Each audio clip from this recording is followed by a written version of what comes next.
জুলাই আগস্টের গণঅভ্যুত্থানে ছাত্র জনতার হত্যাকারী সংগঠন ছাত্রলীগকে দ্রুত বিচারের মুখোমুখি করার দাবি জানিয়েছে বাংলাদেশে জাতীয়তাবাদী ছাত্রদল। বিকেলে কেন্দ্রীয় শহীদ মিনারে মার্চ ফর জাস্টিস কর্মসূচিতে সংগঠনটির নেতারা বলেন, নিষিদ্ধ ছাত্রলীগকে পুনর্বাসন করতে দেয়া হবে না। বিশ্ববিদ্যালয় ক্যাম্পাসে ছাত্র সংগঠনের আন্ডারগ্রাউন্ড রাজনীতি চলবে না বলেও হুঁশিয়ারি দেন ছাত্রদল নেতারা। আরও জানাচ্ছেন মনির হোসেন তপু।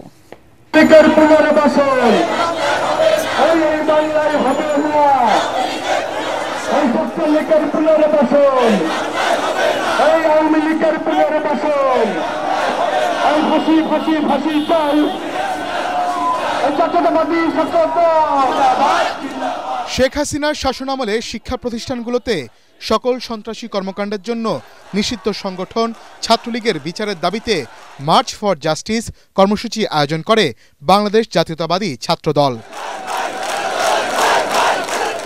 জুলাই আগস্টে ছাত্র জনতার অভ্যুত্থানে ফ্যাসিবাদের দোসর হিসেবে ভূমিকা পালনকারীদের বিষয়ে তদন্ত সাপেক্ষে উপযুক্ত শাস্তির দাবিও জানানো হয় মিছিল থেকে।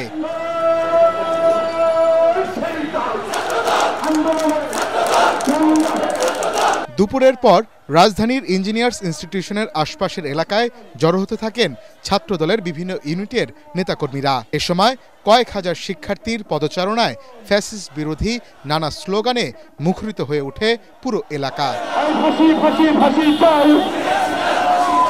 এরপর বিশাল মিছিল নিয়ে তারা জড়ো হন কেন্দ্রীয় শহীদ মিনারে। সেখানে ছাত্রদল নেতারা বলেন, নিষিদ্ধ সংগঠন ছাত্রলীগের বিচার না হওয়া পর্যন্ত মার্চ ফর জাস্টিস রাজপথে থাকবে।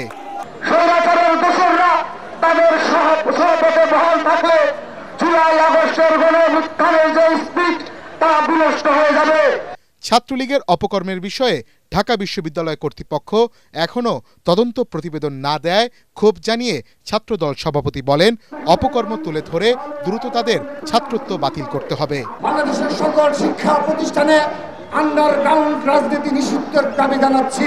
5.5 মাস অতিবাহিত হয়েছে। আপনারা যত দেরি করবেন তত এই ফ্যাসিবাদ নির্মূল প্রক্রিয়া আরো কষ্টসাধ্য হবে, তাদের পুনর্বাসন আরো সহজতর হবে।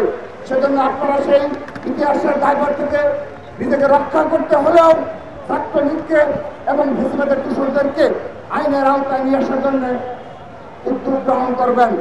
যারা এই জুলাই আগস্টের আন্দোলনকে কুক্ষিগত করতে চায়, যারা একীকৃত দাবি করতে চায়, তারা যেন এই ঐক্যকে বিনষ্ট করতে না পারে, সেজন্য তারা যেন দায়িত্বশীল ভূমিকা পালন করে। সমাবেশ থেকে সাফ জানিয়ে দেওয়া হয়, আওয়ামী দোসরদের নির্মূল না করা গেলে নষ্ট হবে জুলাই গণঅভ্যুত্থানের স্পিরিট।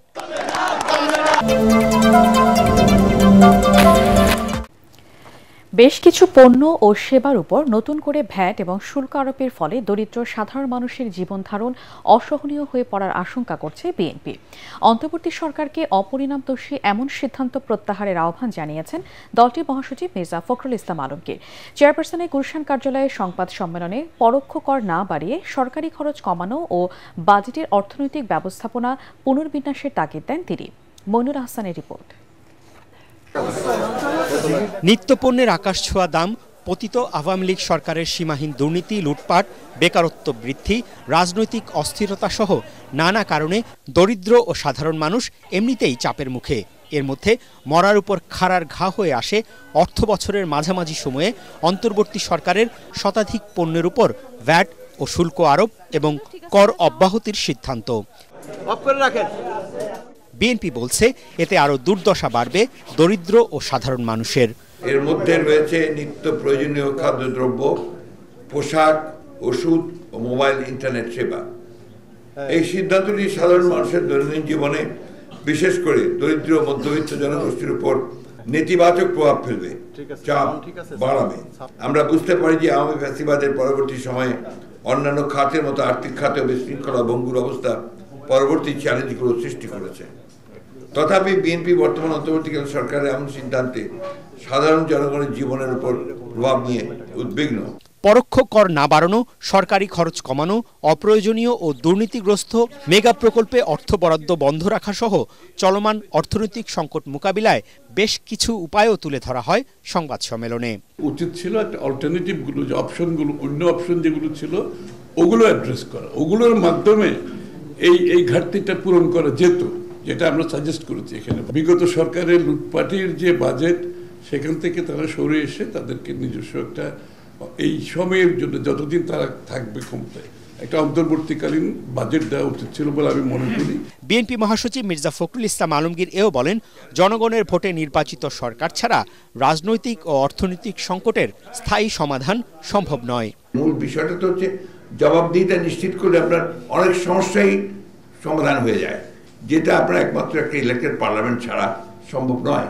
সেই কারণেই আমরা এত বেশি জোর দিচ্ছি আপনার একটা নির্বাচনের মাধ্যমে একটা জবাবদিহিমূলক সরকার এবং একটা অবস্থা তৈরি করা। সরকারি কর্মচারীদের মহার্ঘ ভাতা প্রদান করার সমালোচনা করে বিএনপি মহাসচিব বলেন, এর ফলে মূল্যস্ফীতি আরেক দফা বাড়বে। উচ্চ মূল্যস্ফীতির মধ্যেও আর্থিক খাত সংস্কারে সরকারের কোনো মনোযোগ নেই বলে অভিযোগ করেছেন শ্বেতপত্র প্রণয়ন কমিটির প্রধান ডক্টর দেবপ্রিয় ভট্টাচার্য। তার মতে, সরকার অবিবেচকের মতো শতাধিক পণ্যে ভ্যাট বাড়িয়েছে। অর্থনৈতিক ব্যবস্থাপনার সংস্কার ও জাতীয় বাজেট নিয়ে আগারগাঁওয়ে বিআইসিসিতে সেমিনারে অর্থনৈতিক স্থিতিশীলতা ফেরাতে দ্রুত কার্যকর পদক্ষেপের তাগিদ দেন বিশ্লেষকরা। এ সময় প্রত্যক্ষ ও পরোক্ষ কর আদায়ে এনবিআরকে জোরালো ভূমিকা রাখার নির্দেশ দেন বাণিজ্য উপদেষ্টা। রিপোর্ট শারফুল আলমের। দেড় দশকের অর্থনীতির ক্ষয়ক্ষতি, অর্থ পাচার, লুটপাট, দুর্নীতি নিয়ে শ্বেতপত্র প্রকাশ করা হয়। সেখানে বেশ কয়েকটি খাতে দ্রুত আর্থিক সংস্কারের সুপারিশ করে শ্বেতপত্র প্রণয়ন কমিটি। বর্তমান অর্থনৈতিক পরিস্থিতি মোকাবেলায় কর্মপদ্ধতি নির্ধারণ নিয়ে সেমিনারে বিশেষজ্ঞরা বলেন, দেশের অর্থনীতি এখনও স্থিতিশীল হয়নি। উচ্চ মূল্যস্ফীতিতে নাকাল সাধারণ মানুষ। জ্বালানি খাতে বিগত সরকারের লুটপাটের প্রভাব এখনও রয়ে গেছে। সংকট সমাধানে অর্থনৈতিক সংস্কারে সরকারকে আরও জোর দেওয়ার তাগিদ দেন শ্বেতপত্র প্রণয়ন কমিটির প্রধান। যে সরকারের অর্থনৈতিক তথ্য উপাত্তকে আমরা এত সমালোচনা করেছি, অথচ এই সরকার এসে এখন পর্যন্ত একটি সংশোধিত বাজেট আমাদের কাছে দেয়নি। এই মুহূর্তে অর্থনৈতিক পরিস্থিতির স্থিতিশীলতা এবং প্রবৃদ্ধির ধারা, কর্মসংস্থান এবং দারিদ্র্য বিমোচনকে, সামাজিক সুরক্ষাকে যদি নিশ্চিত করতে না পারি, তাহলে আমরা যারা সংস্কারকে গতিশীল করতে চাই তারা কিন্তু ধৈর্যহারা হয়ে যাব। বর্তমানে বছরে 4% হতে পারে, যদি 4% হয় সেটাও খুব ভালো অর্জন হবে, কিন্তু 5-এ উঠতে গেলে আমাদের আরো 2 বছর সময় লাগবে বলে আমার ধারণা। এই আগামী অর্থ বছর 26-এর বাজেট 8 লক্ষ কোটি টাকা বেশি বাজেট করার সুযোগ নাই। রেভিনিউর ক্ষেত্রেও 5,42,000 কোটি টাকার মতো আমরা লক্ষ্য নির্ধারণ করতে পারি। একটা নাজুক পর্যায়ে এখন আছে, সেখান থেকে বেরিয়ে আসতে 3টা জিনিস গুরুত্বপূর্ণ। একটা হলো নীতি, দ্বিতীয় হলো রাজনীতি, আর তৃতীয় হলো প্রকৃতি।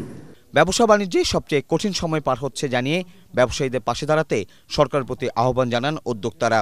অর্থনৈতিক বৈষম্য দূর করার তাগিদ দেন তারা। I am as old as I look. আমি 34 বছর ধরে ব্যবসা করি বাংলাদেশে. I am facing one of the most difficult years in my life. But our businesses are feeling stress. We feel lack of confidence. We feel lack of support. There is no one to look out for us. Direct এবং indirect taxes এই কম্বিনেশনটা শুধু only direct taxের উপরে depend করাটা maybe for a mature economy is very good. But for an unregulated market like ours, the indirect taxes are critically important. Enforcement is very, very important. টিসিবির সাশ্রয়ী দামের পণ্যে দর কিছুটা বাড়িয়ে সুবিধাভোগীর সংখ্যা বাড়ানোর পরিকল্পনা চলছে বলেও অনুষ্ঠানে জানান বাণিজ্য উপদেষ্টা। অর্থবছরের মাঝামাঝি এসে ভ্যাট বাড়ানোর সিদ্ধান্তকে সরকারের সাংঘর্ষিক নীতি বলে মনে করেন সিপিডির নির্বাহী পরিচালক ডক্টর ফাহমিদা খাতুন। তার দাবি, এতে নিম্ন আয়ের মানুষ বেশি ক্ষতিগ্রস্ত হবে, এর বিপরীতে রাজস্ব বাড়বে খুব সামান্য। শেরেবাংলা কৃষি বিশ্ববিদ্যালয় এক অনুষ্ঠানে তিনি এসব কথা বলেন। এ সময় ডিবেট ফর ডেমোক্রেসির চেয়ারম্যান হাসান আহমেদ চৌধুরী কিরণ বলেন, দেশের প্রকৃত নায়ক প্রবাসীদের পাঠানো রেমিটেন্সের কারণেই নানা চাপের মধ্যেও চাঙ্গা অর্থনীতি। মিজান শাহজাহানের রিপোর্ট।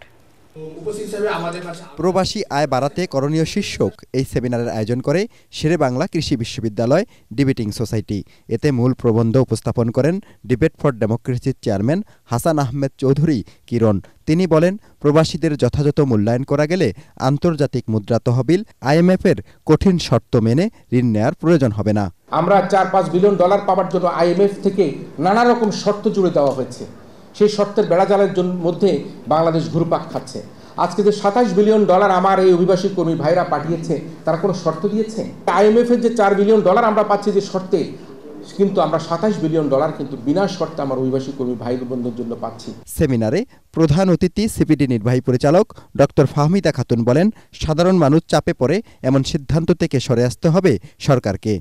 পরিহাসটা হচ্ছে সেইখানে যে একদিকে আমি 12,000 কোটি টাকা তোলার জন্য জনগণের উপরে মূল্য সংযোজন কর বসাচ্ছি, অন্যদিকে সরকারি কর্মচারীদের তাদের ডিএনএস অ্যালাউন্স মহার্ঘ ভাতার জন্য 7,000 কোটি টাকা দিয়ে দিচ্ছি, অর্থাৎ নেট কি ওই 5,000 কোটি টাকা। রেমিটেন্সে প্রণোদনা বাড়ানোর পাশাপাশি হুন্ডি ঠেকাতে কার্যকরী উদ্যোগ নেওয়ার তাগিদ দেন তারা। হুন্ডির দৌরাত্ম্যটা অন্যান্য দেশে রয়েছে, কিন্তু এত বেশি না, বাংলাদেশের মতো এত বেশি না। দেখা গেছে বাংলাদেশটাকেই একটা করিডোর হিসাবে ব্যবহার করে আন্তর্জাতিক চক্র হিসাবে। সেই দিকগুলোতে আসলে হাত দিতে হবে। বাংলাদেশের রিয়েল হিরোটা হচ্ছে কিন্তু আমার সেই অভিবাসী কর্মীরা, যারা শ্রমে ঘামে কষ্ট করে পরিবার পরিজন আত্মীয় স্বজন মা বাবা ভাই বোনকে ফেলে রেখে তারা বিদেশে গিয়ে তারা কর্মসংস্থানে গিয়ে তারা অর্থ প্রেরণ করছে। অনুষ্ঠানে আন্তর্জাতিক অভিবাসী দিবস বিতর্ক প্রতিযোগিতায় চ্যাম্পিয়ন শেরেবাংলা কৃষি বিশ্ববিদ্যালয় ও রানার আপ বেগম বদরুন্নেসা সরকারি মহিলা কলেজের বিতার্কিকদের সংবর্ধনা দেওয়া হয়। কোরআনের শাসন প্রতিষ্ঠার মধ্য দিয়ে মানবিক বাংলাদেশ গড়তে চায় জামাত ইসলাম। রাজশাহী ও নাটোরে কর্মী সভায় দলটির আমির ডক্টর শফিকুর রহমান কথা বলেন। যতদিন পর্যন্ত বৈষম্যহীন ও দুর্নীতিমুক্ত রাষ্ট্র প্রতিষ্ঠা না হবে ততদিন পর্যন্ত জামাতের সংগ্রাম চলবে বলেও জানান দলটির আমির। রাজশাহী ও নাটোর প্রতিনিধির পাঠানো তথ্যচিত্রে আরও জানাচ্ছেন মিজান শাহজাহান। 16 বছর পর রাজশাহীর মাটিতে এ সমাবেশের আয়োজন করে জামাত ইসলাম। ঐতিহাসিক মাদ্রাসা ময়দানে জেলা ও মহানগর শাখা আয়োজিত কর্মী সভায় অংশ নিয়ে দলটির আমির ডাক্তার শফিকুর রহমান বলেন, দুর্নীতি ও দুঃশাসনমুক্ত বাংলাদেশ প্রতিষ্ঠা না হওয়া পর্যন্ত তরুণদের ত্যাগ স্বীকারে প্রস্তুত থাকতে হবে। কেউ চাঁদাবাজি এখানে করে না, ঠিক না? এখানেও চাঁদাবাজি হয়, এখানেও ফুটপাত দখল হয়, হাট বাজার, বালুমহাল, জলমহাল, বিভিন্ন যানবাহনের স্ট্যান্ড সবগুলাতে দখলদারি হয়। তাহলে আমাদের এই শহীদদের রক্তের প্রতি এইটাকে ভালোবাসা, এটাকে সম্মান। এই কাজ যারা করেন বিনয়ের সাথে তাদেরকে অনুরোধ করে এই কাজটা ছেড়ে দেন, মেহরবানি করে এই কাজটা করবেন না। আমাদের শহীদদের আত্মা কষ্ট পাবে। তবে যদি আমাদের এই বিনয়ী অনুরোধ কেউ না মানে তাহলে তাদের জেনে রাখা উচিত যুদ্ধ আমাদের শেষ হয়নি। এর আগে নাটোরে পথসভায় দেয়া বক্তৃতায় আমিরে জামাত বলেন, যতদিন পর্যন্ত বৈষম্যহীন দুর্নীতিমুক্ত রাষ্ট্র প্রতিষ্ঠা না হবে ততদিন পর্যন্ত জামাতের সংগ্রাম চলবে। যতক্ষণ পর্যন্ত বাংলাদেশ একটা মানবিক বাংলাদেশ না হবে, একটা বৈষম্যহীন বাংলাদেশ না হবে, দুর্বৃত্তমুক্ত বাংলাদেশ না হবে, দুঃশাসন মুক্ত বাংলাদেশ না হবে, দুর্নীতি মুক্ত বাংলাদেশ না হবে, লড়াই আমাদের ততদিন চলবে ইনশাআল্লাহ। লড়াইয়ে বাংলাদেশের জনগণকে আমরা সাথে চাই, পাশে চাই। মুক্তির আন্দোলন শেষ হয়ে যায়নি স্মরণ করিয়ে দিয়ে জামাতের এই শীর্ষ নেতা বলেন, আবু সাইদ মুগ্ধ, শেষ হয়নি যুদ্ধ, বুকে ধারণ করে রাখতে হবে এই স্লোগান।